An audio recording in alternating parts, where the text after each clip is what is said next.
तो स्वागत है मेरे न्यू व्लॉग में। तो गाइस अभी मैं उठ चुका हूँ और अभी बचे 2 रोजे और मेरी ईद की शॉपिंग भी बाकी है।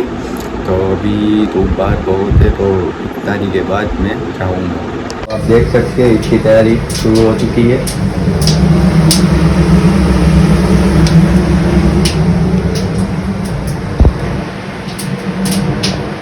तो गाइस एक पूरी तो ख़त्म हो जाए, दूसरी बन रही है। ये मेरी फेवरेट वाली पूरी है। तो गाइस यहाँ पे ईद की तैयारी चल रही है और मेहंदी लगवा रही है। कुछ ईद हो या कुछ भी हो तो लड़की पहले मेहंदी लगवा लेती है। देख सकते हैं आप, देखिए, क्योंकि गाइस इसके बगैर लड़की की ईद ही अधूरी रह जाती है। शाबाश बेटा। गाइस अभी अल्हम्दुलिल्लाह इफ्तारी खत्म हो चुकी है। अभी ईद की शॉपिंग करने जा रहे हैं। तो चलिए शुरू करते हैं। अभी हम कपड़े लेने जा रहे हैं और देख सकते हो कल त्यौहार है, सोने चांदी।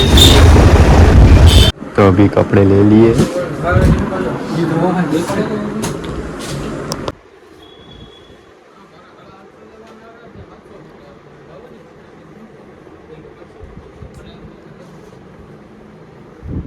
अल्हम्दुलिल्लाह शॉपिंग ख़त्म हो चुकी है। तो मेरा व्लॉग कैसा लगा आज कमेंट में बताना, सब्सक्राइब करना और शेयर करना। मिलते हैं दूसरे व्लॉग में।